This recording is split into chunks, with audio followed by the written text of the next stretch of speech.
d'être là ce soir et pour une session qui est exceptionnelle parce que les femmes et les hommes qui vont animer cette session sont exceptionnels. C'est pas mal ça. Hein? Vous pouvez les applaudir déjà.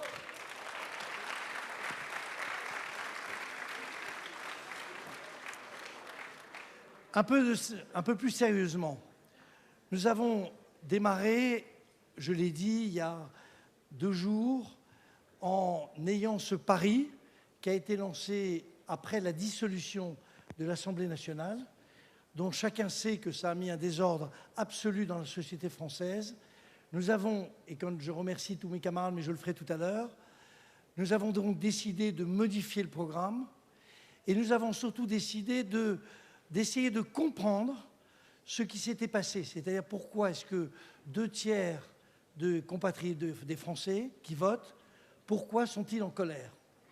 Et nous sommes arrivés à la conclusion qui va jouer, s'il vous plaît,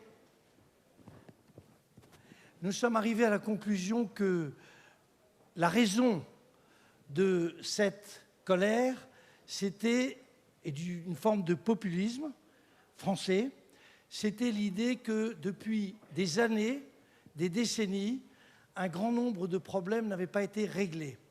Et je pense évidemment à des problèmes pour la jeunesse, des problèmes pour le pouvoir d'achat, des problèmes pour la formation. Tout ceci avait été repoussé. Curieusement d'ailleurs, pour faire un lien avec notre tradition d'économistes, nous avons été protégés pendant toutes ces années par le fait qu'il n'y avait pas de sanction claire du fait que nous ne résolvions pas les problèmes. Dans les faits, nos taux d'intérêt à long terme, les taux d'intérêt à long terme sont restés extrêmement faibles et le gap entre le taux d'intérêt qui pour nous est la référence, les Allemands et les Français, était de l'ordre de, compris entre 30 et 50, donc c'était très faible. Et donc nous avions le sentiment que tout se passait bien.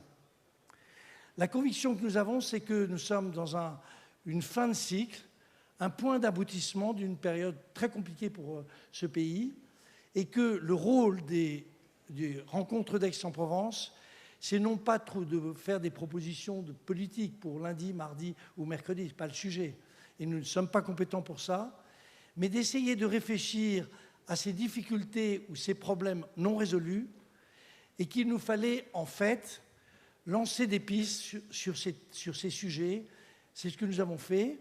Tout le monde a travaillé, toutes les sessions ont travaillé, et je dois vous dire, mes amis, qu'il est quelle heure? À 19h10, on peut dire vraiment que le pari a été gagné. Donc bravo à vous tous.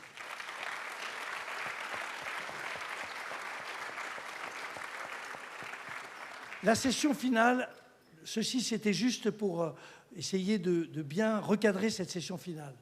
La session finale, ça va être 5 personnes, une personne en visioconférence en Ukraine, un grand politique britannique, un grand économiste américain, une grande femme, ancienne ministre des Affaires étrangères rwandaise et une jeune Française très talentueuse. Et on va essayer, je leur ai demandé, de prendre, comme j'avais fait pour l'introduction, un mot, et sur ce mot-là, disserter sur la manière dont ils voyaient l'avenir, comment on reliait le monde, comment on reliait les mondes. Donc ce sera une session, au fond, très ouverte. Il y aura peut-être quelques questions. Juste après, je demanderai à notre présidente Françoise Benamou de nous rejoindre parce qu'il y a un texte et un communiqué que nous souhaitons tous prononcer, enfin que le cercle d'économistes, c'est le cercle d'économistes là. Puis je demanderai à Renaud Muselier s'il est là, mais j'espère, s'il n'est pas là, il n'est pas là, de venir aussi nous rejoindre et je ferai très rapidement un compte-rendu, qui est le compte-rendu écrit que vous allez avoir, mais plus rapidement, plus synthétique, pas des conclusions, du compte-rendu de ce qui s'est dit pendant ces 2 jours, avec 400 personnes qui sont exprimées, de 45 pays, donc de toutes les nationalités, de toutes les origines, enfin, etc., etc. Donc tout ça pour dire que ce compte-rendu a véritablement une valeur que nous n'avons jamais donnée à aucune de nos conclusions finales, parce que c'était les conclusions du cercle, mais très rarement les conclusions des 400, 500, 600 personnes qui étaient venues s'exprimer. Et puis après, vous garderez bien les mains bien chaudes pour pouvoir applaudir et remercier tous ceux qui nous ont aidés. Voilà. Donc, je vous suggère... Merci. Stop. Alors oui. Vous avez une limite de temps, 10 minutes, et vous avez un garçon qui vous marque stop. Il est là, stop. Vous l'avez vu? Et vous devez stopper, sinon vous recevez une décharge électrique. Voilà, donc tout ça pour dire qu'on a 1 heure en gros devant nous. On va terminer en beauté, puis après ça, ce sera les festivités. Mais un immense merci déjà à tous ceux qui sont ici, à tous ceux qui ont travaillé pendant, j'allais dire, ces 2 jours d'arrache-pied, et nous, pendant 3 semaines d'arrache-pied, parce que refaire un programme, il a fallu le faire dans la joie.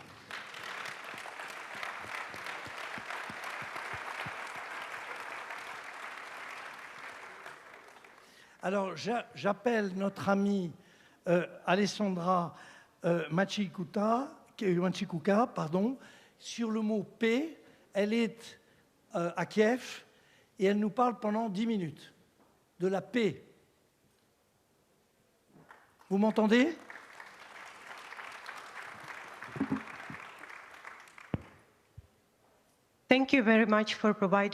Merci de me donner la parole. C'est un grand honneur pour moi de m'adresser à ce public. Je suis un juriste des droits de l'homme. Je documente des crimes de guerre dans cette guerre de la Russie contre l'Ukraine. Et pour être honnête, moi-même et mes collègues, nous documentons beaucoup plus que simplement des violations de la Convention de Genève. Nous documentons de la douleur humaine, parce que la guerre est certainement la chose la plus horrible qui peut se produire dans une vie humaine. Et c'est pour cela que dans mon propos, je veux me concentrer sur ce point, et sur 3 points. D'abord, nous devons définir le mot paix correctement. À titre d'exemple, les gens en Ukraine veulent la paix beaucoup plus que n'importe qui d'autre. Mais la paix ne vient pas lorsque un pays qui a été invité arrête de se battre. Ce n'est pas ça la paix. Ça, c'est de l'occupation. Et l'occupation, c'est simplement une autre forme de guerre. Je sais ce dont je parle parce que je documente les crimes de guerre depuis 10 ans dans les territoires occupés, et je sais que les gens vivent dans des zones grises. Ils n'ont pas de choix pour définir leurs droits, leurs libertés, leurs propriétés, leurs enfants, leur vie et les gens qu'ils aiment. L'occupation, ça ne change pas le principe d'un État le drapeau d'un État. L'occupation, ça veut dire la torture, le viol et bien sûr un déni d'identité, et on enlève vos enfants, les camps de filtration et les fausses communes. Donc la paix, c'est la possibilité de la liberté, de vivre sans peur, sans violence et d'avoir des visions, des perspectives à long terme. Deuxième mot, la justice est la précondition à la paix. Tout cet enfer auquel nous sommes confrontés en Ukraine est le résultat de l'impunité totale dont la Russie bénéficie depuis des décennies. La Russie a commis des crimes épouvantables en Tchétchénie, au Mali, au Géorgie, en Syrie et dans d'autres pays du monde. La Russie n'a jamais été punie. La Russie est certaine qu'elle peut faire ce qu'elle veut. Personnellement, j'ai interrogé des centaines de gens qui ont survécu à la captivité en Russie. Ils m'ont dit et raconté comment ils ont été battus, violés, leurs ongles ont été arrachés, ils ont été soumis à des chocs électriques sur les organes génitaux. Il n'y a pas de nécessité militaire dans ces actions. Il n'y a aucune raison légitime. Les Russes ont fait ces choses horribles parce qu'ils le pouvaient, parce que simplement cette impunité est une longue tradition lorsque les criminels de guerre nazis ont été jugés au tribunal de Nuremberg. Mais en fait, le goulag soviétique n'a jamais été jugé ni puni. Et c'est pour ça que le monde, quand a célébré la fin de la fin de la guerre mondiale avec le slogan jamais, plus jamais. Mais nous, le slogan des Russes, pour les Russes, le slogan c'était nous on répète, on peut le refaire. Et donc les droits humains sont liés de façon inextricable. Et le problème, ce n'est pas simplement dans le fait que dans certains pays, l'espace de freedom est ramené à la taille d'une cellule de prison. Le problème, c'est que même dans des démocraties développées, les forces politiques qui commencent à questionner la Déclaration universelle des droits de l'homme, bien sûr, gagnent du poids. Parce que dans des démocraties développées, ils ont hérité le système de leurs parents, si j'ose dire. Ils ne sont jamais battus pour ces droits.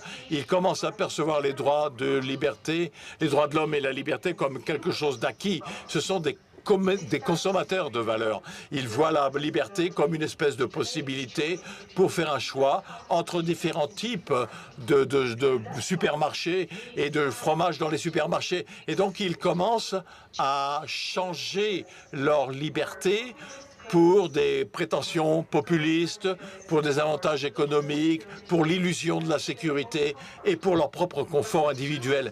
Mais la vérité, c'est que la liberté est fragile et les droits de l'homme ne peuvent pas être obtenus une fois pour toutes. Tous les jours, il faut faire nos choix, protéger nos choix. Et la vérité, c'est que des pays qui massivement violent les droits de l'homme, ces pays, en fait, représentent une menace non seulement pour leurs propres citoyens, mais également pour le monde entier. Et la Russie en est le grand exemple. Pendant des décennies, la Russie a attaqué la société civile, traîné des militants ont été mis en prison, des journalistes ont été tués, assassinés. Et bien sûr, il y a eu des répressions de manifestations libres. Mais pendant des décennies, le monde démocratique a fermé les yeux. Je voudrais conclure mon propos pour vous dire que si on veut la paix demain, il faudra prendre la responsabilité aujourd'hui. Et donc, il faut baser nos décisions politiques pas seulement sur un avantage économique, un bien-être économique ou des questions de sécurité ou un intérêt géopolitique ou une carrière politique, mais sur des valeurs telles que les droits de l'homme et la liberté. Parce que même lorsque les gens vont à court terme bénéficier de tous ces éléments, pour nous tous, ce sera une catastrophe à long terme. Donc, les droits de l'homme et la liberté sont importants et nous devons les défendre nos valeurs. Et c'est comme cela que nous arriverons à une paix durable et juste. Merci.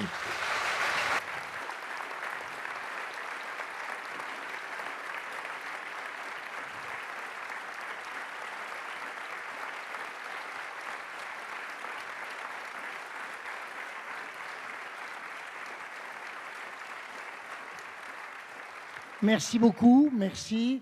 Vous voyez qu'on a franchi une première étape. La première étape, c'est les droits de l'homme. Dans une société future que nous souhaitons en voie d'amélioration, retrouver finalement des équilibres que nous sommes en train de perdre. Et ce que Alessandra vient de nous dire, évidemment, est très touchant. Alors, ça va être le temps de Peter Mandelson. Il faut que je vous dise quelques mots quand même sur Peter Mandelson. Peter Mandelson, c'est un homme incroyable. Il est très connu en France pour des tas de raisons, mais notamment parce qu'à un moment, il fut commissaire européen et c'était au commerce de mémoire, si je ne me trompe pas. Et donc, il était dans un moment où les relations en Europe étaient toujours un peu tendues et on considérait que c'était un des hommes, les plus intelligents, donc les plus redoutables. Il était redoutable, en fait, redoutable. Moi, j'ai un souvenir très précis, j'étais dans les cabinets à l'époque, et on disait « Ah, M. Mandelson va intervenir, ouh là là ». Après, il a eu un rôle majeur qui est pour nous une source de réflexion ce soir, majeur. Il a, avec Tony Blair, avec Gordon Brown. Et je rajoute, mais je sais que ce n'est pas tout à fait juste, mais je suis quand même obligé de le faire, avec Anthony Giddens, que certains d'entre vous connaissent. Moi, je connais bien parce qu'il a fait la préface d'un bouquin que j'ai écrit, la version anglaise. Et il avait dit que c'était un bon bouquin, donc je ne peux pas dire autre chose. Donc, mais ils ont inventé, transformé ce qui était, de notre point de vue, à nous autres, analyse de la situation politique britannique à l'époque, qui était, on passait de la droite, la gauche, on nationalisait, ils ont inventé le New Labour. Et ça a été très très profond. Certains d'entre vous d'ailleurs le relient à toute une école de pensée qui est une école de pensée allemande, celle de Ulrich Beck, qui était un philosophe allemand. Mais l'idée qu'on peut complètement changer la manière de voir et de penser et d'agir en politique dans un grand pays, c'est une idée qui est formidable, dont il va nous parler. Et vous imaginez à quel point, en ce samedi soir, sa remarque sur la manière dont on peut transformer les choses est pour nous importante.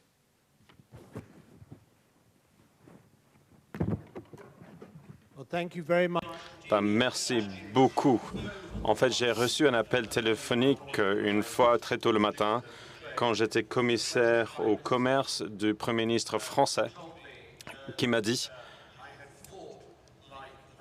que j'avais lutté comme un lion pour l'Europe. Et pour cela, j'étais heureux et très fier de recevoir la Légion d'honneur.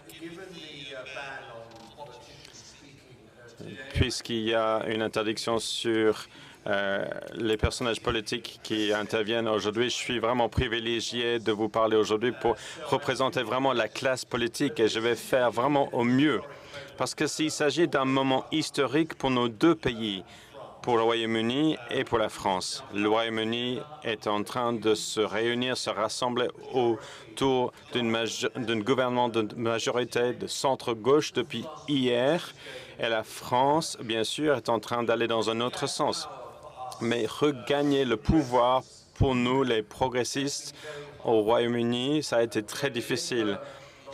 Quand les travaillistes ont perdu leur mandat en 2010, la direction du parti a souhaité renoncer au New Labour en mettant en doute nos accomplissements dans le gouvernement et en cherchant une approche plus idéologique. Mais en réalité, ça n'a pas pu renouveler le parti des travaillistes et plutôt ça a donné l'impression de ne plus être pertinent aujourd'hui. Ce vide a été rempli après avec un genre de populisme gauchiste mélangé d'antisémitisme sous Jeremy Corbyn. Dans les élections qu'on vient de voir au Royaume-Uni, les travaillistes sont revenus de cette expérience près de la mort comme Lazare. Ils l'ont fait. On a pu le faire en nous mettant au centre au niveau politique. Mais il ne faut pas vous leurrer, le Royaume-Uni n'est pas protégé de ces forces politiques qui montent aujourd'hui en France. Aujourd'hui, il s'agit d'un phénomène européen. Un mouvement populiste nationaliste est en train de grandir sur la droite au Royaume-Uni et notre réponse va façonner notre politique pour la génération à venir. Alors, quelles sont les raisons de tout cela pour nous tous? Pour moi, il s'agit de raisons difficiles et complexes. Il y a beaucoup d'électeurs qui sont désillusionnés et ils sont attirés par des personnages politiques forts, avec des opinions fortes et claires, qui donnent l'impression de diriger plutôt que de se conformer à l'approche cosmopolite, la sagesse cosmopolite conventionnelle. Ils donnent l'impression d'être radical, mais en réalité, ils font un meilleur travail avec des slogans qu'avec des solutions. Mais à gauche, nous sommes surtout confortables au niveau des enjeux économiques. Et les travaillistes viennent de faire campagne sur des questions économiques en lien avec des services qui se dégradent, avec d'autres problèmes économiques qui sont au centre du souci des enjeux aujourd'hui. Mais des enjeux autour des services publics, même s'ils sont vraiment très pressants, on peut faire face à d'autres, les électeurs font face à beaucoup d'autres enjeux. Ceux qui travaillent aujourd'hui dans l'économie au quotidien, ils ont l'impression d'avoir un statut diminué et qui ne sont pas suffisamment récompensés. Ils ont peur du changement technologique. Ils ont un sentiment de patriotisme, mais ils croient qu'on rejette leur patriotisme.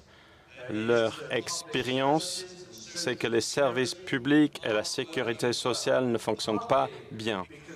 En partie suite à des pressions liées aux populations, mais également à cause des manques de dépenses et de livraison efficace. Certains ont l'impression qu'on leur manque de respect et que la crime et les comportements antisociaux augmentent leur insécurité dans leur propre communauté.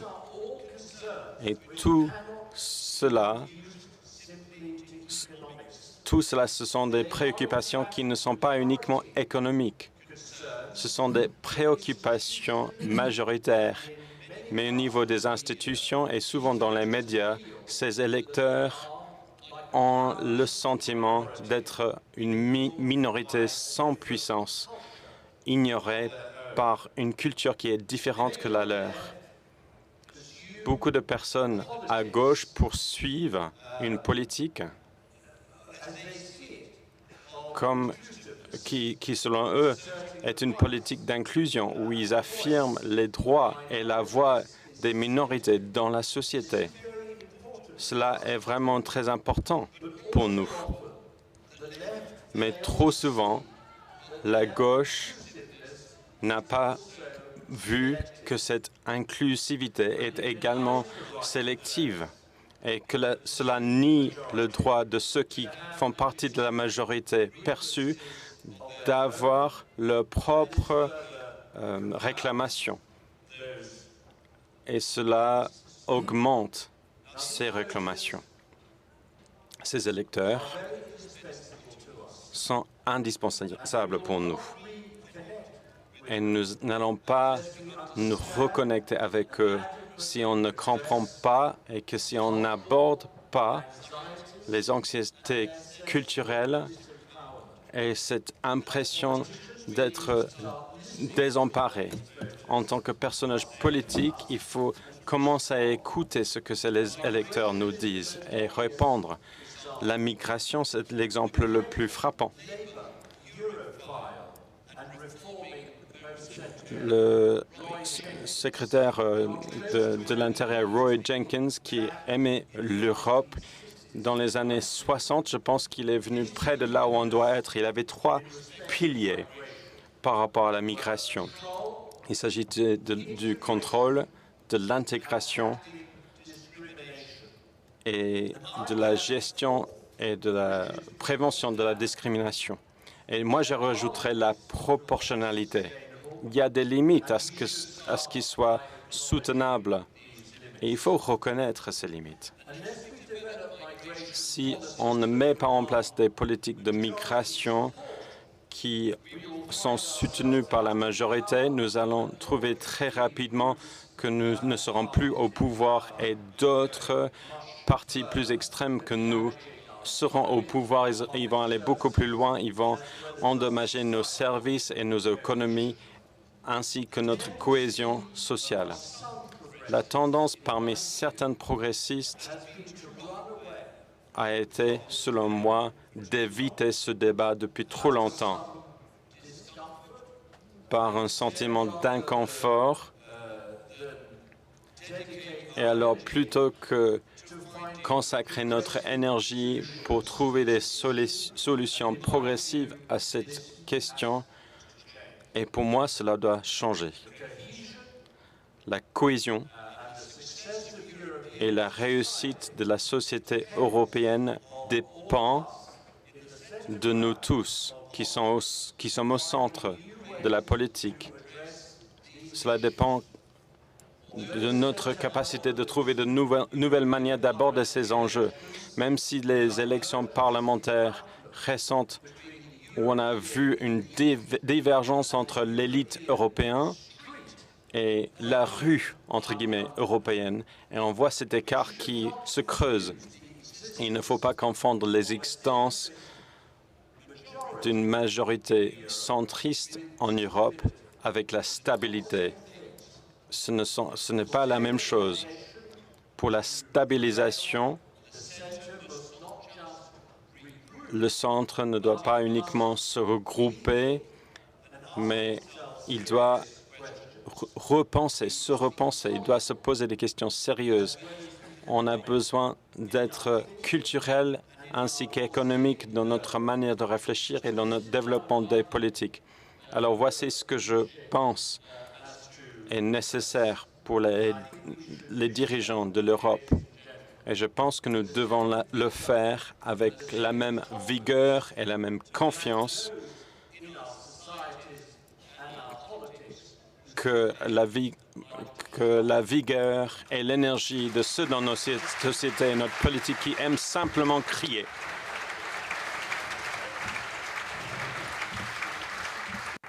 Bon, nous voilà déjà rentrés dans le vif du sujet de l'optimisme, au fond, où on peut retrouver la maîtrise des problèmes tels que vous les avez évoqués.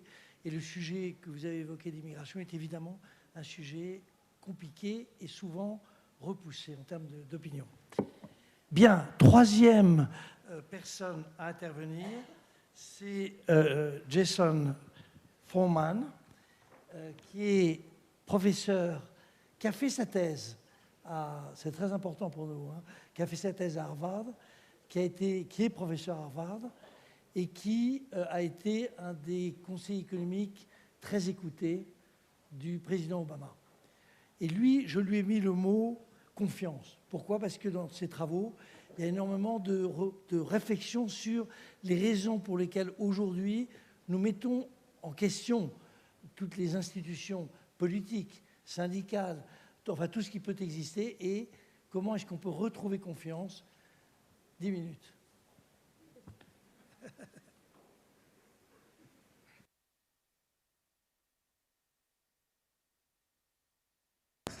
Bien, 10 minutes, je peux facilement trouver une réponse à ce problème. Nous avons tous vu l'augmentation du populisme ici, en Europe orientale, la Hongrie, au nord, la Suède, le Brexit, le Sud, l'Italie.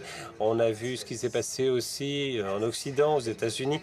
Et on pourrait être tenté à penser que la raison pour laquelle tout ceci a lieu, c'est que quelle que soit la manière de procéder à laquelle nous pensions, n'a pas été mise en œuvre. Et si on le faisait maintenant, tout irait bien. Cependant, ce que l'on peut voir, c'est que les circonstances sont bien différentes. Quand on regarde l'Europe de l'Est, les économies se développaient lors de la montée des populismes. Nos économies, quant à elles, sortaient de la crise financière profonde et se portaient plutôt bien. La croissance en Italie venait de reprendre.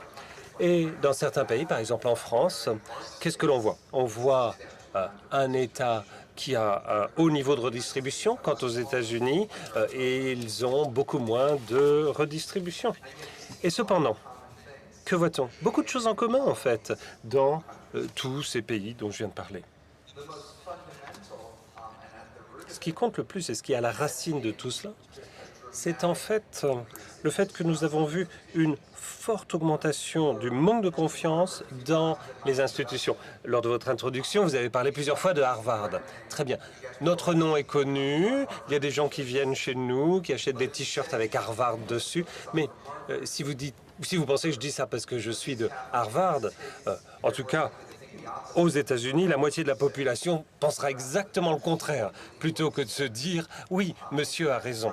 Non, en fait, la confiance dans les universités, dans mon pays, aux États-Unis et dans le monde entier d'ailleurs, se polarise de plus en plus. Ce qui veut dire que chez les républicains, il y a moins de 20%. Et par contre, du côté démocrate, les pourcentages sont plutôt élevés. La confiance dans les médias, dans les tribunaux, dans le Congrès, confiance en l'équipe présidentielle, tous les niveaux sont très bas. La confiance est basse et tout est très polarisé et cela dépend beaucoup de votre parti politique et le parti politique qui est aux manettes. Bien, c'est très facile toujours de regarder des personnes. Regardez des personnes qui vous disent le changement climatique, ce n'est pas vrai. Des personnes qui vous disent les vaccins, ça ne fonctionne pas. Et qui pourraient avoir d'autres idées qui vont complètement à l'encontre de la science. Et il est très facile dans ce cas-là de leur dire « Vous êtes des ignorants, vous n'avez pas la moindre idée de ce dont vous parlez. Écoutez mes collègues de Harvard. » Et là, vous entendrez la vérité.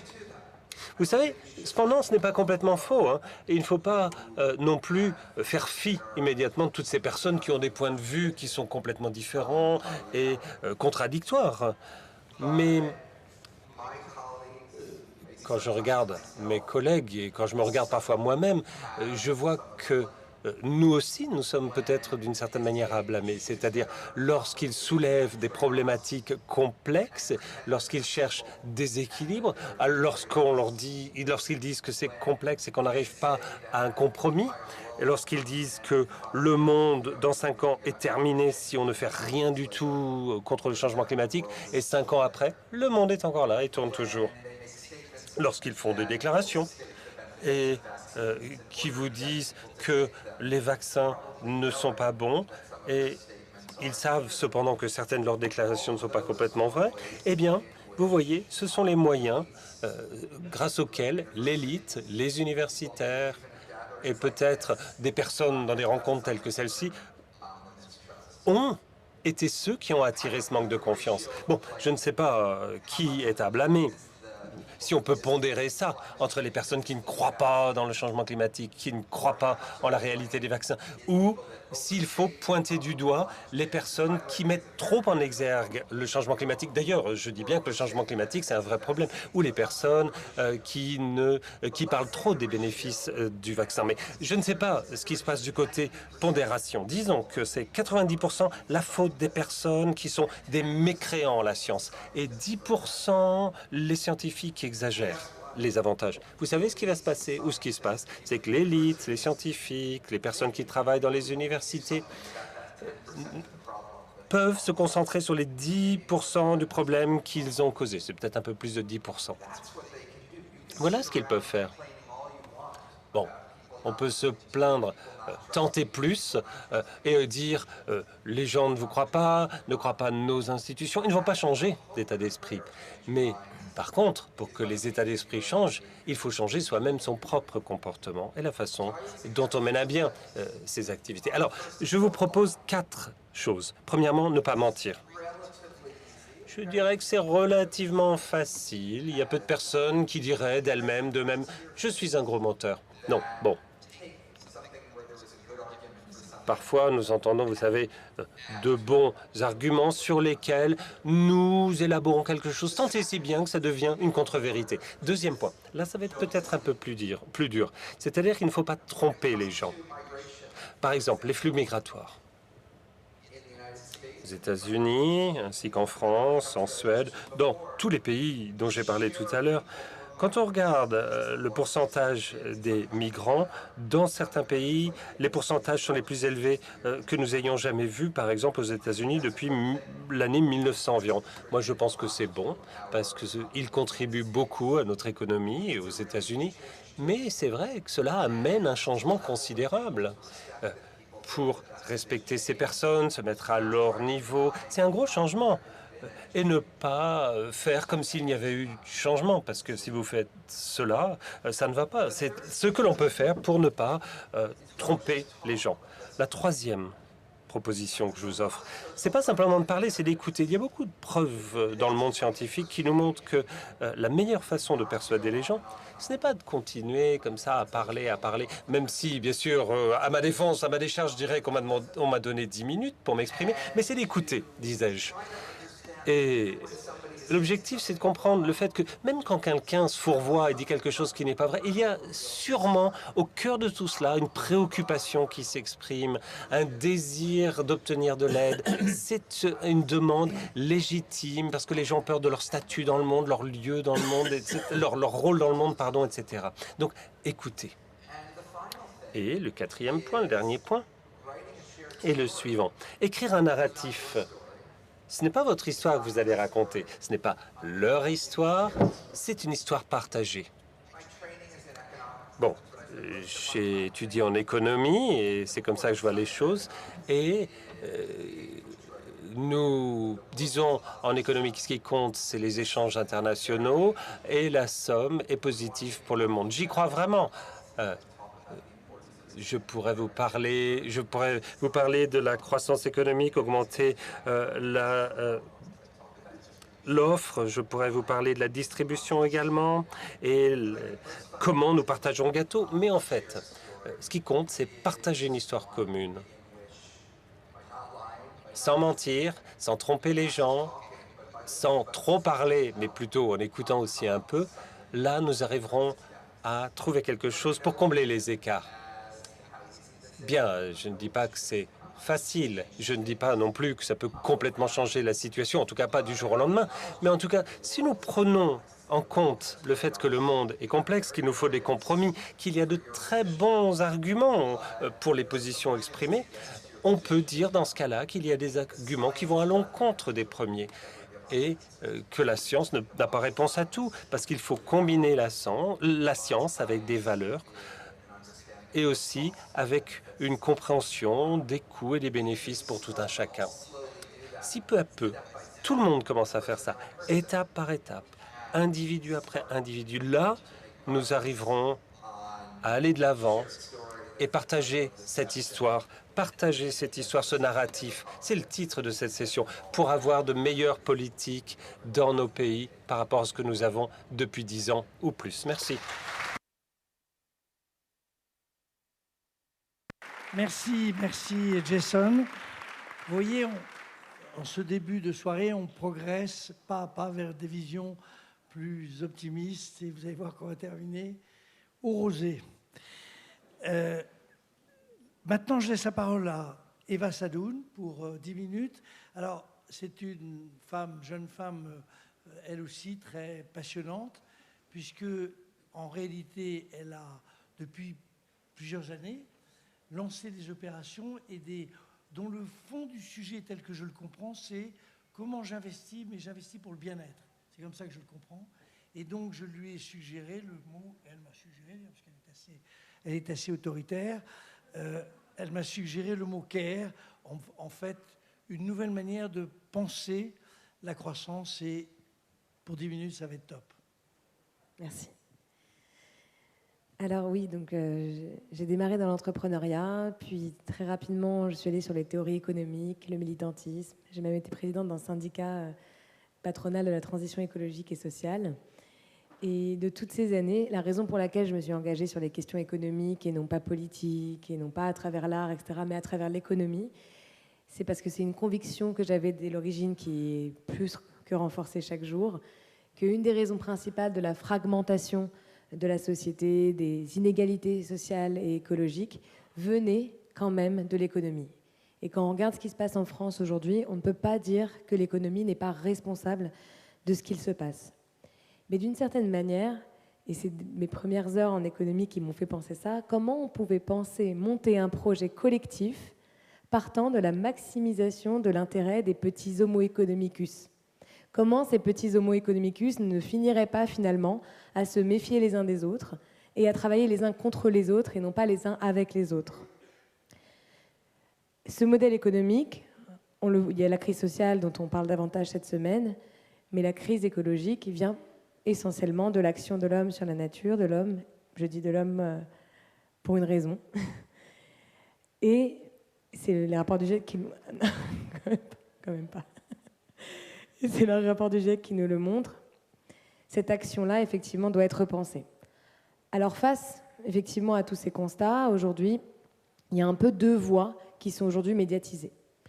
Il y a une voie qui est un peu ridiculisée par l'opinion aujourd'hui, médiatique, etc., qui serait une voie de la décroissance, se basant sur des flux qui ne seraient pas repensés, un modèle à miche, on a entendu. Il y a une autre voie qui serait la voie de maintenir notre système tel qu'il est, mais en répondant à des nouvelles crises et des nouvelles options. Mais finalement, en ne remettant pas en question l'origine finalement des problématiques sociales et écologiques qu'on rencontre, et ne remettant pas en question les modèles qui ont généré les crises qu'on est en train de vivre aujourd'hui. Parce que le modèle de toujours plus de croissance verte, ça reste un modèle atomisant et un modèle individualiste. Et il y a les deux chiffres que je trouve les plus intéressants aujourd'hui à regarder. C'est le fait que malgré tout, notre PIB et sa croissance depuis ces 50 dernières années a été de 2% en moyenne par an. Mais l'indice de développement humain, lui, a stagné. Et pourquoi ? Moi, les deux principales raisons que j'y vois et les deux principales hypothèses de nos modèles économiques que je souhaite remettre en question, la première, c'est qu'on ne considère pas que nous sommes des êtres de care, des êtres de soins. Je ne sais pas si vous savez, mais le bébé, quand vous le nourrissez, la raison pour laquelle il vous renvoie la cuillère comme ça, c'est pas pour vous balancer de la purée dans la figure, c'est parce qu'il souhaite vous nourrir, vu que vous l'aviez nourri. Donc finalement, le fait de prendre soin est dans la nature même de notre humanisme. C'est la société et l'économie qui pervertit cette nature. La deuxième chose que je remets en question, c'est la séparation de deux sphères aujourd'hui dans notre société qui vient des modèles économiques libéraux. Une sphère dite productive, qui serait une sphère qui concentrerait les richesses, et une sphère dite privée, donc c'était la thèse d'Adam Smith, une sphère dite privée, qui serait la sphère du soin, qui devrait être une sphère gratuite, et indirectement en cascade dans nos modèles aujourd'hui, qui est une sphère hautement précarisée. Donc aujourd'hui, ce que manque principalement la société, c'est effectivement de ce soin. On parle souvent de l'infrastructure des énergies comme étant une infrastructure dont on réalise aujourd'hui que sans elle, on ne peut pas vivre. On ne peut pas vivre sans ces esclaves énergétiques. Mais on ne remet jamais en question le fait que notre système économique aujourd'hui ne fonctionne que parce qu'on a une sphère privée, on a une sphère du soin qui fait fonctionner ce système productif. Aujourd'hui, si vous projetez le travail domestique au niveau du PIB, ça représenterait en revalorisation de salaire équivalent au SMIC, alors qu'on sait que le travail domestique nous permet de développer davantage de compétences que ça, 30% à peu près de l'activité économique. C'est énorme. Et c'est pourquoi, à mon sens, si on doit repenser notre économie et lui permettre d'être capable d'absorber les problématiques écologiques et sociales que nous sommes en train de vivre, parce que oui, nous vivons dans une civilisation profondément économique, comme jamais elle a été auparavant, l'économie doit porter aussi cette solution, et pour moi, cette solution, c'est le care. Et le care, donc le prendre soin, c'est un moyen de repenser globalement notre économie dans son ensemble.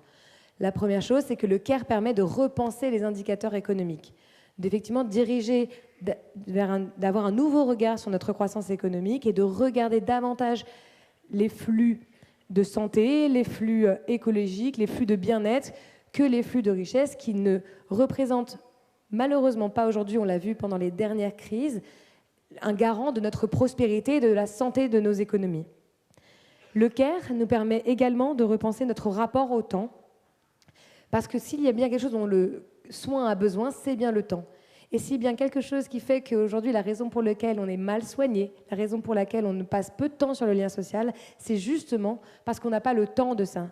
Les médecins s'en plaignent, les auxiliaires de vie s'en plaignent, les infirmières quittent les hôpitaux. Et c'est effectivement ce rapport au temps qui doit être repensé partout, tout le temps, au niveau politique, au niveau de l'entreprise, au niveau de la société dans son ensemble. Le care nous permet aussi de repenser les gouvernances, d'arrêter de gouverner par ceux qui échappent, celles et ceux qui échappent aux problèmes écologiques, notamment.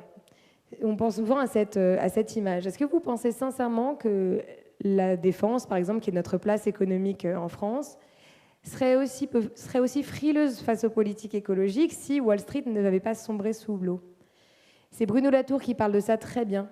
C'est que finalement, il y a une classe de décisionnaires aujourd'hui qui pensent pouvoir échapper à ces problèmes-là, aux problèmes sociaux, aux problèmes écologiques. C'est pourquoi la gouvernance du care, c'est une gouvernance qui est inclusive, qui intègre les personnes qui sont concernées également par les enjeux. C'est une gouvernance qui repose sur une démocratie qui fonctionne. Donc une économie du care, c'est une économie qui compte sur la démocratie. Pas une économie qui a peur du politique, comme l'a été l'économie libérale de ces dernières années, et qui est d'ailleurs le projet économique qui est aujourd'hui porté également par l'extrême droite, qui se présente comme étant une économie du peuple, mais pas du tout. C'est une économie qui est au service, effectivement, d'un très faible pourcentage de décisionnaires. Donc l'économie du care ne doit pas se méfier de la démocratie. L'économie ne doit pas se méfier de la politique. Elle doit se considérer comme appartenant à part entière au monde politique. Et c'est un des gros problèmes aujourd'hui. C'est que le monde économique développe une forme de complicité par sa neutralité, en voulant échapper à son rôle fondamental qui est acteur de la société civile. Et finalement, en fait, de mes différentes expériences, le principal frein que j'ai pu constater face à l'émergence de cette économie du care, c'est le fait que le point de départ à l'économie du care, c'est la reconnaissance de notre vulnérabilité personnelle et notre vulnérabilité collective. Et ça, en termes de changement de mindset, d'éthos, c'est énorme. Parce que le modèle économique libéral, justement, s'est appuyé sur une pensée philosophique qu'on pouvait être surpuissant, sans Dieu, ni maître, ni mère d'ailleurs. Et finalement, si on veut effectivement recomposer une société ensemble, si on veut écrire un récit commun, il faut se rendre compte que l'on est toutes et tous vulnérables et interdépendants. Et ce qui me fait un petit peu peur aujourd'hui, c'est que justement, les mouvements nationalistes sont des mouvements qui refusent la vulnérabilité. On est là-dedans aujourd'hui. On essaye de se dire, on va échapper en fait à cette expérience de vulnérabilité. Alors que c'est sur la base de cette vulnérabilité collective qu'on peut trouver les solutions. C'est en se rendant compte pendant une crise de vulnérabilité collective comme le Covid, comme des crises géopolitiques, qu'on peut essayer de reconstruire, d'analyser à quel endroit notre société dysfonctionne. Et c'est tout l'inverse qu'aujourd'hui les décisionnaires font. Ils essayent d'échapper à cette vulnérabilité en disant du coup on va bloquer l'immigration, en se disant du coup effectivement on va concentrer les richesses ici. Et on est surpuissant, on peut finalement être plus fort que l'autre. Alors que c'est justement sur cette vulnérabilité qu'on pourrait reconstruire nos sociétés. Et même si je veux être pleine d'espoir aujourd'hui, je veux passer un appel quand même au monde économique. Aujourd'hui, le monde économique, pour moi, il a 3 choix. Vu effectivement les crises démocratiques qui ne concernent pas que la France. Donc il y a une belle nouvelle en Angleterre récemment, mais ces crises démocratiques ne concernent pas du tout que la France. Et on est en train de voir effectivement une crise démocratique du bloc occidental. La première chose, c'est que le monde économique peut faire comme certains ont fait aujourd'hui, être actif et contribuer à la montée de ces extrêmes, de cette pensée d'extrême droite, en finançant cette pensée d'extrême droite, et en demandant ainsi des régulations, en demandant des normes fiscales avantageuses, comme ça nous fait d'ailleurs penser à une période sombre de l'histoire où c'était effectivement la même chose. La deuxième possibilité, c'est que le monde économique peut rester neutre, appliquer le laisser-faire, qui est le pilier de l'économie libérale. Laissons faire, voyons ce qu'il se passe. Et de cette manière-là, le monde économique devient complice, il s'adapte, face au gré de toutes les expériences politiques. Ou le monde économique peut être courageux. On sait qu'effectivement, depuis ces 50 dernières années, l'espace public et le monde politique s'est extrêmement appauvri. Le secteur privé détient les moyens de forger la société. Alors moi, j'en appelle effectivement au monde économique aujourd'hui d'avoir ce courage de résister, quoi qu'il arrive au niveau des démocraties, d'être l'acteur qui va financer les médias indépendants, l'acteur qui va financer ces modèles du care, l'acteur qui va croire en la transformation et en ces récits communs. Sans ça, nous ne pourrons pas espérer mieux de la société. Le temps est coulé, c'est fini pour moi. Merci beaucoup.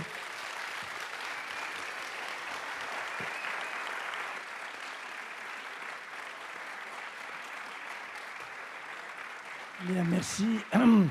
Merci beaucoup, Eva. C'est évidemment un point de vue qui relance toutes les discussions, mais c'est tout à fait passionnant. Et puis, nous allons terminer avec une personnalité, elle aussi formidable, que j'ai le plaisir de connaître depuis maintenant quelques mois ou quelques années, qui est Louise Mashiki-Wabo, qui fut ministre des Affaires étrangères du Rwanda et qui est aujourd'hui secrétaire générale de la francophonie, dont elle nous rappelait que ceci concerne, enfin, elle va l'expliquer, un très grand nombre de pays. Et je lui ai proposé le mot coopération. Au fond, il s'agit là aussi, vous voyez, pas par pas, de repousser les murs de tout ce qui nous paraît comme aujourd'hui très contraignant, très négatif, et partout essayer de regagner du terrain d'optimisme et de maîtrise de son propre destin. C'est pas beau, ça? Merci beaucoup, Jean-Hervé. Nous voici au terme de 2 jours de réflexion intense et de propositions très intéressantes. Moi, j'ai 3 propositions qui vont dans le sens de construire un avenir et un narratif commun et coopéré.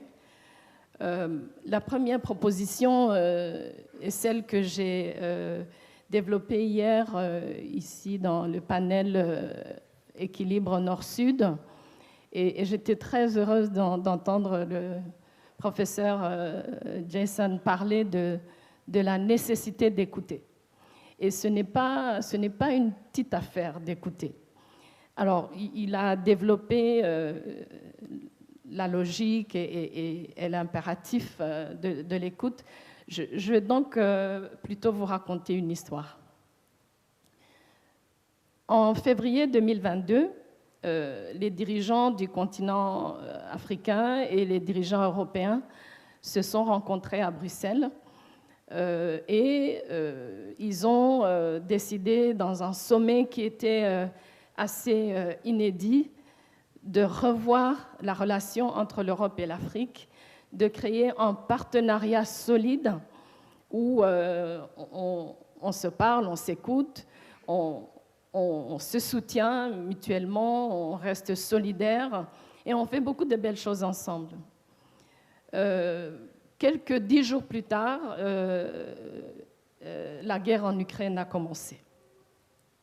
Première chose, une résolution au niveau des Nations Unies à New York, et la moitié du continent africain n'a pas soutenu l'Europe. Alors, la question qui s'est posée, moi je l'ai reçue plusieurs fois cette question, on était à Bruxelles il y a une dizaine de jours, et comment ça se fait qu'autant de pays africains n'ont pas soutenu notre position par rapport à l'Ukraine? Et ma réponse, c'était que, puisque j'écoutais, je dirige une organisation qui regroupe les pays occidentaux et les pays africains et les pays asiatiques. Et moi, je disais à mes amis européens, tout d'abord parce que beaucoup d'Africains ne comprennent pas ce conflit. Ils ne le comprennent pas. Quelques pays africains ont des relations historiques avec la Russie et donc ils n'osent pas s'avancer et parler d'agression. D'autres pays aussi ont des soucis plutôt domestiques. Il y a des problèmes d'emploi et la jeunesse dit aux dirigeants africains, c'est guerre des Blancs, ça ne nous concerne pas, occupez-vous de nous. Alors, au mois de mars, j'ai convoqué une réunion des ministres des Affaires étrangères de l'espace francophone. Les pays qui étaient en soutien fort à l'Ukraine, dont la France, le Canada, la Roumanie, m'ont demandé de prendre la parole dès le début de la crise. Tu représentes 88 États et gouvernements, tu devrais absolument prendre la parole en soutien à l'Ukraine, etc. En même temps, les pays qui sont plus éloignés de la guerre et de la situation, dont beaucoup de pays africains, me menaçaient en disant « Madame, si vous ouvrez la bouche pour soutenir l'Ukraine, nous quittons l'organisation. » Parce que 80% du blé qui vient dans notre pays vient de la Russie. D'autres pays disaient « Nous sommes prêts pour dénoncer l'agression, mais pas de condamnation. » Alors, le jour où nous avons eu cette réunion ministérielle, nous l'avons débutée à 9h du matin, Nous n'avons pas fini la réunion avant 19h30 et c'était une journée très instructive pour moi parce qu'en fait, j'ai compris qu'on ne se comprend pas. Ce n'est pas qu'on ne soutient pas une cause, mais c'est qu'on ne sait pas écouter en fait. Et j'ai une anecdote intéressante ce jour-là. Nous avons passé au moins 3 heures, 3 heures du temps des ministres des Affaires étrangères à essayer de trouver l'alternative au mot « condamné ». Parce que la moitié des pays disaient « nous sommes totalement contre l'agression russe ». Mais, s'il vous plaît, ne mentionnez pas le mot « condamner ». Nous ne voulons pas condamner parce que nous ne savons pas où va cette guerre et nous ne savons pas comment cette guerre va nous affecter. Alors, la langue française étant une langue très riche, nous avons, après plusieurs heures, fini par remplacer le mot « condamner » par, je m'en rappelle très bien, « réprouver ». Alors, certains pays ont dit non, mais réprouver, c'est timide, c'est pas assez. Nous avons finalement abouti à une résolution en soutien à l'Ukraine avec le mot réprouver vigoureusement. Donc, les uns et les autres étaient contents. C'est beau la langue française. Hein?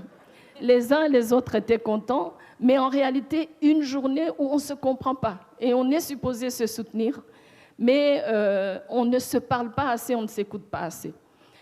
Deuxième proposition pour moi, et c'est très important, c'est la gouvernance mondiale qui doit être partagée. Pour pouvoir coopérer, il faut faire de la place plus ou moins pour tout le monde. La gouvernance mondiale, on en a parlé hier, les attitudes de certains pays, M. Barnier et le président Macky Sall hier ont parlé de l'Occident qui pense tout savoir, qui donne des leçons. C'est un grand handicap pour la coopération internationale et ça revient tout le temps dans nos enceintes. C'est important que la gouvernance mondiale aujourd'hui se fasse une beauté, change, parce que sinon on va continuer à se fracturer. La gouvernance mondiale est un bien commun.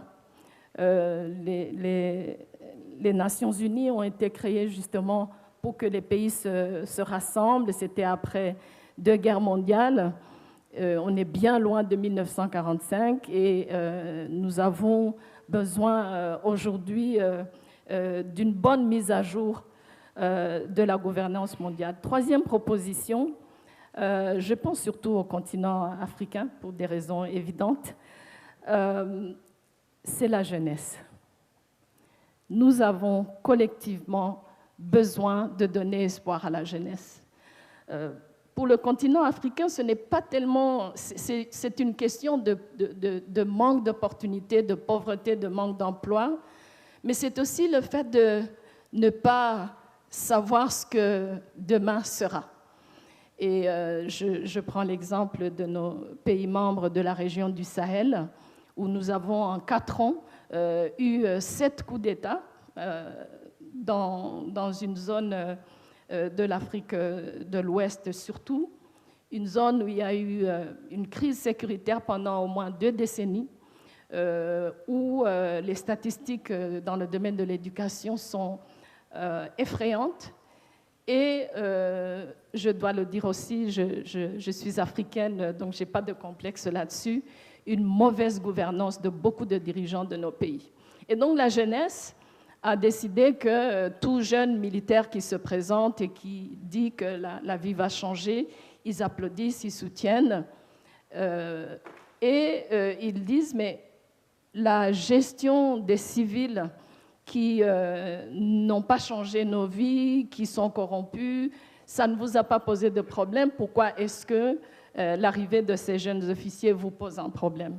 Et donc, la jeunesse a besoin de voir qu'il y a espoir pour demain. Il n'y a pas que la jeunesse africaine. J'ai observé la jeunesse ici en Europe, où je vis depuis 5 ans et demi, pendant la période Covid, qui étaient les enfants de mes amis, les adolescents, totalement désemparés. Ils ne savaient pas comment faire. Ils ne savaient pas combien de temps la crise allait prendre. Ils ne pouvaient pas rester chez eux pendant des mois sans savoir ce qui arrivera à leurs études, à leurs amis, à leurs sorties.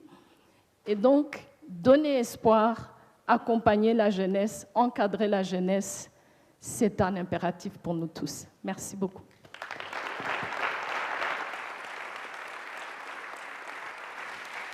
Bon, mes amis, comme vous avez prévu de dîner vers 8h30, je vous propose que, ou 9h, peut-être un peu plus tard, je vous propose qu'on prenne, on a un panel tellement formidable qu'on prenne quelques questions sur ce regard que vous nous avez donné, vous quatre, positif. Est-ce que certains d'entre vous veulent poser à tel ou tel une question? Déjà une personne. Allez-y. Il doit y avoir des micros, non? Non, il faut un micro, Madame, il faudrait peut-être... Monsieur, il faut donner un micro.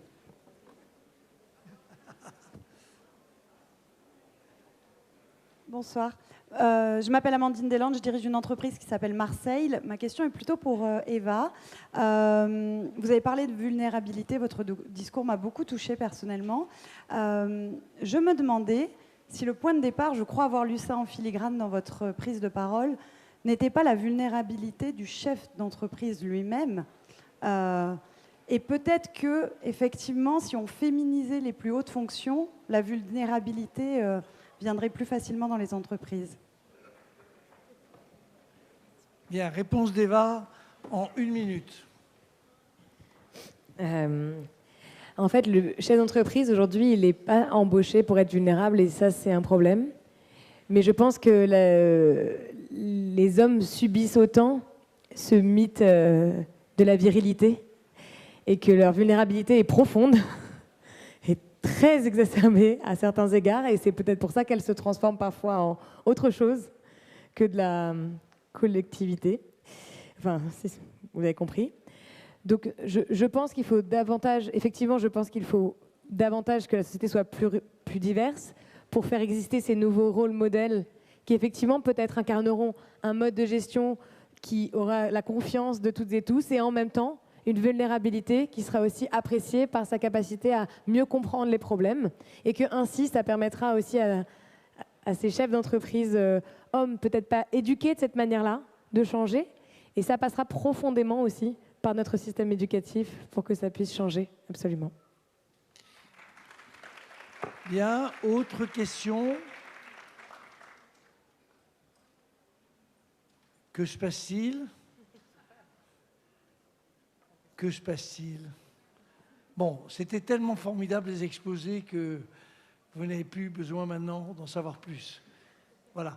Je voudrais que nous remercions nos 4 personnalités qui sont intervenues. Vous nous avez donné un regard très intéressant, très positif pour à la fin de cette période de 2 jours de travail.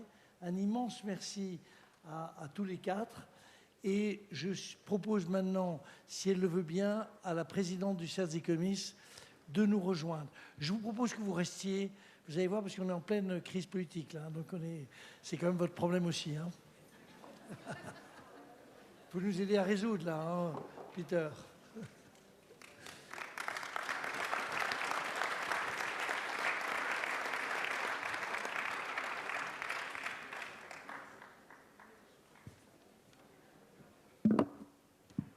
Merci pour cette très belle session. On a beaucoup parlé de populisme, de valeurs aussi. Et je voulais lire, je suis simplement la porte-parole du Cercle des économistes à cet instant, et je voulais lire un communiqué très bref, je vous rassure. À la veille d'élections majeures pour l'avenir de notre pays, nous, membres du Cercle des économistes, appelons les participants aux rencontres d'Aix qui ont su montrer leur attachement à un débat ouvert, honnête, inclusif, à s'opposer à l'abandon des valeurs essentielles à la cohésion sociale, à la prospérité et à la place de la France et de l'Europe dans le monde. Ce sont des valeurs d'ouverture, d'humanisme et de tolérance qui ont construit notre nation et dont il serait dramatique de s'écarter. Merci.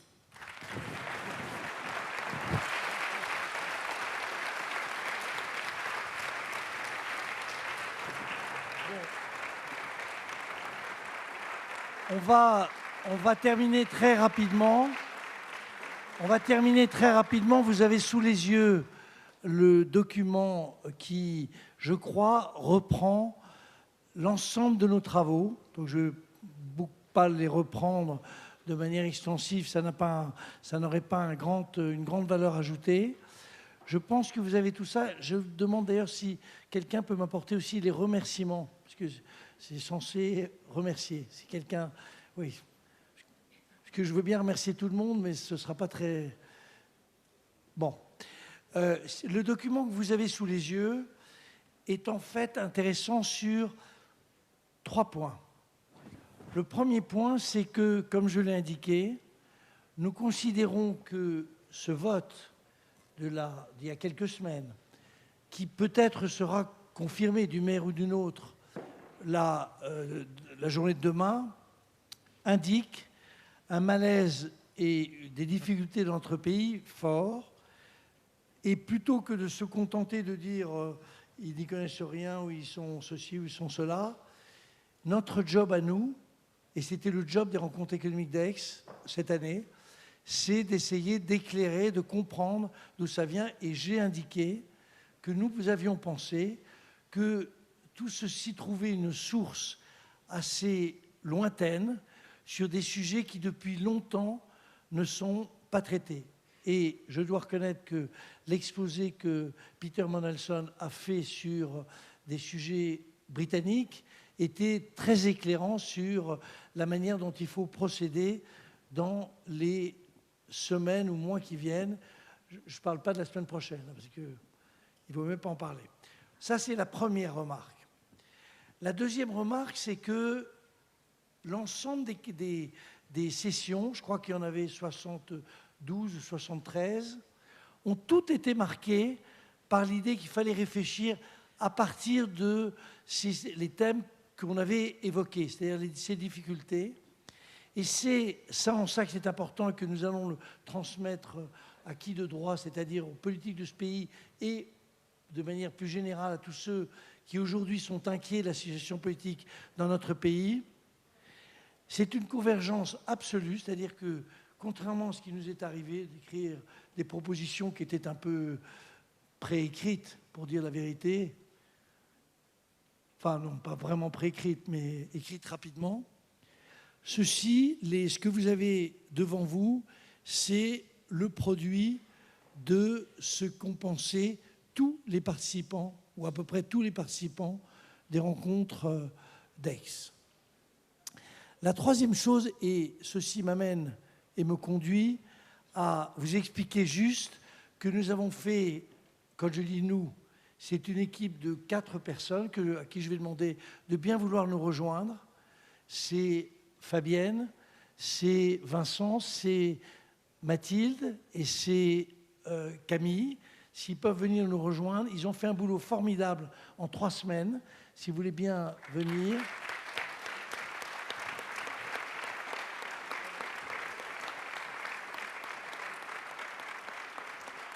Et ce qu'ils ont fait, je ne vois pas notre amie Camille. Bon, elle va arriver, oui, elle est allée se restaurer. C'est normal.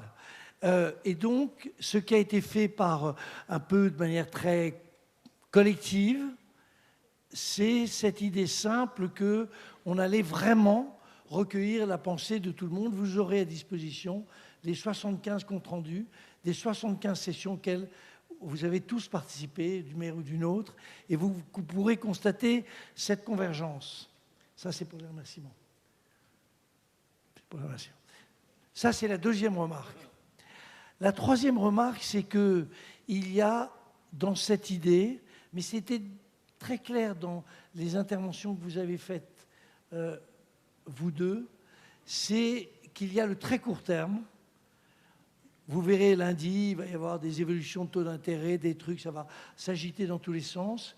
Et puis, il y a les problèmes de fond sur lesquels il faut avoir beaucoup de détermination, mais il faut réfléchir de manière très approfondie. Et les 7 thèmes que vous avez sous les yeux, ce sont des thèmes sur lesquels, pour leur réflexion et leur... Oh là, oh là, oh là.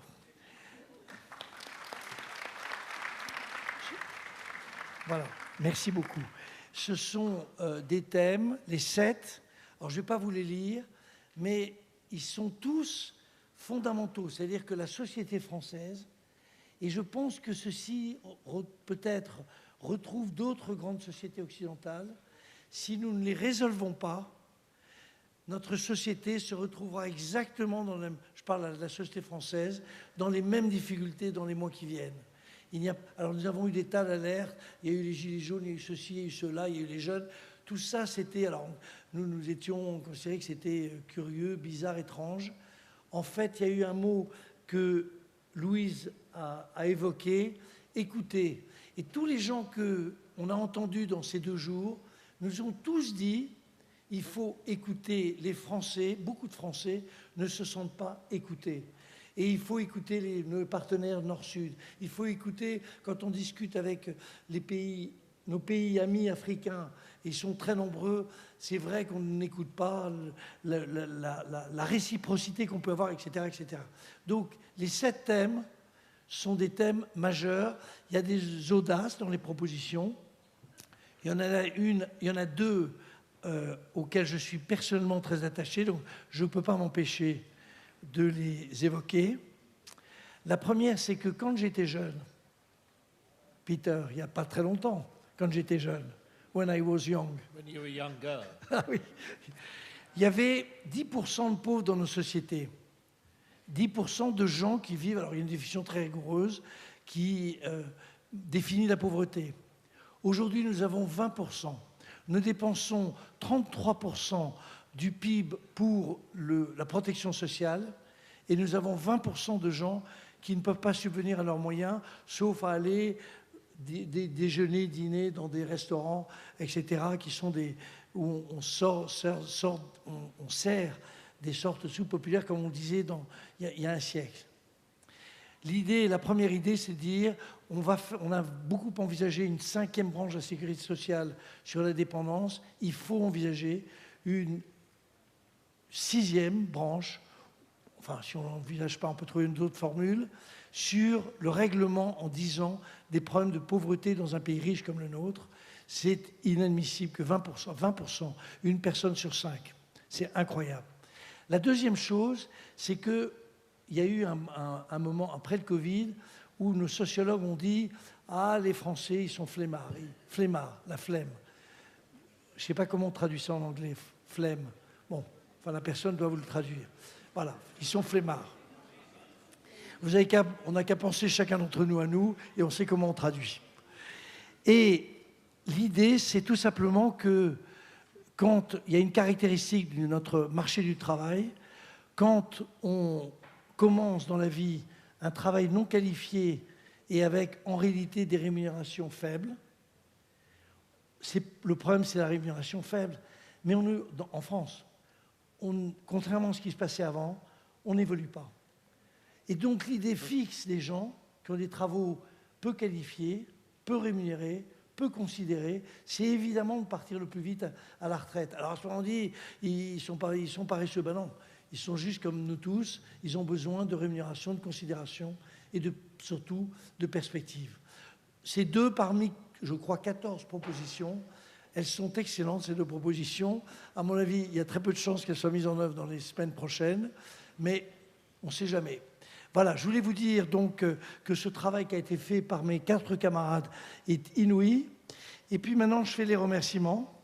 C'est le moment le plus sympa de l'affaire. D'abord, je remercie tout le monde, ce qui permet de n'oublier personne. Et puis, je dois remercier... Alors, on va peut-être pas mettre tous les noms, parce que là, sinon, vous allez finir par vous énerver. Mais il faut évidemment remercier Françoise, notre présidente, et tous les membres du Cercle des économistes.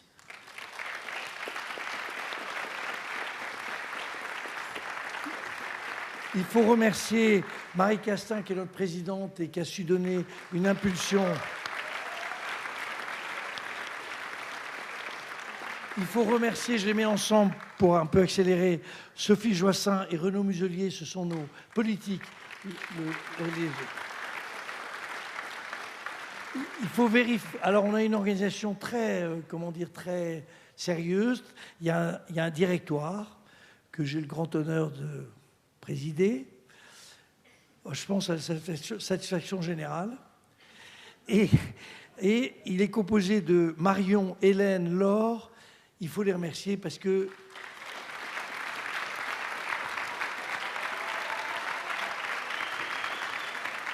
selon la formule, notre ami Macron, notre président, a dissous le dimanche soir à 9 heures du soir.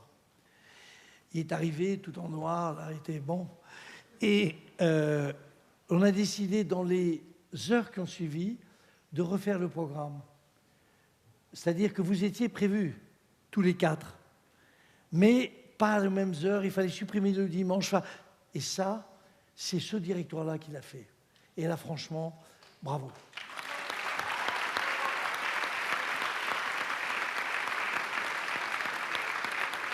Bon, après, je vais un tout petit peu accélérer. On remercie Nicole, qui est notre relais local, qui est voilà. Camille, qui a joué un rôle absolument majeur dans les dernières affaires. J'ai oublié, évidemment, j'ai bien donné les prénoms tout à l'heure. Hein, donc vous les avez, on ne va pas répéter. Il faut répéter, il faut remercier la région Sud, la mairie, l'AMU, toutes les forces de police et d'intervention pour la sécurité de l'événement, car vous ne saviez pas, mais vous étiez menacés. Eh bien, on vous a protégés. Alors, dans l'équipe de Marion, quand même, c'est un tel bonheur de les citer. C'est de l'équipe programme. Clément, Pauline, Marie-Lou, Mathis, Roxane, Hussein, Audrey, Willy. Ils sont top. Dans l'équipe Marion Communication, Alban, Anne, Éloi, Pauline, Célia. Alors, juste quelque chose d'important pour nous. Vous souvenez, vous avez fait la campagne d'Obama. Et la campagne politique pour qu'il soit président. Et nous, on était très impressionnés puisque vous avez utilisé Internet, enfin, c'était top. Et bien nous, on a fait la même chose. Il y a 5 ans, on avait 10 000 personnes qui nous suivaient. Et ce soir, je peux vous annoncer que 1 million de personnes vous ont suivi. 1 million.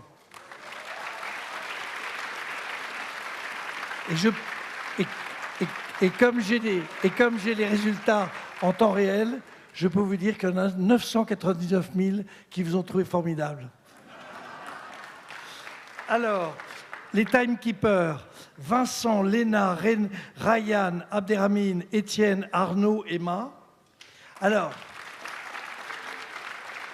Laure, que j'ai déjà citée, Laure, c'est elle qui a fait tout, vous n'avez pas visité, mais c'est un village de tentes. Pauline, Anaïs, Myriam, Camille, Cédric et Fred, Anton, Lila.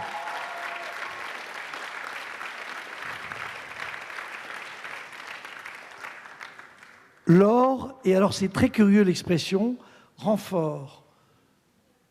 Enfin, ça veut dire quelque chose sûrement. Ça veut dire qu'on était très faibles et voilà. Enfin bon, merci au renfort. Alexandra, Eddy, Catherine.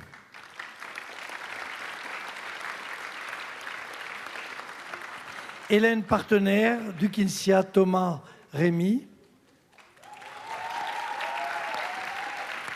Hélène Jeunesse, Camille et Léa.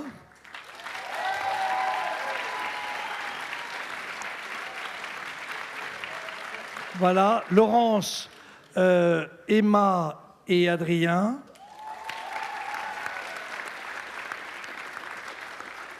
Ah voilà, et dans la déclaration finale, ce qu'on appelle déclaration finale, je vous demande, il n'y a pas eu de déclaration finale, parce qu'il y a Pierre Jacquet qui va sinon m'engueuler, et tout le monde, il n'y a pas de déclaration finale, il y a juste un compte-rendu final déclaratif.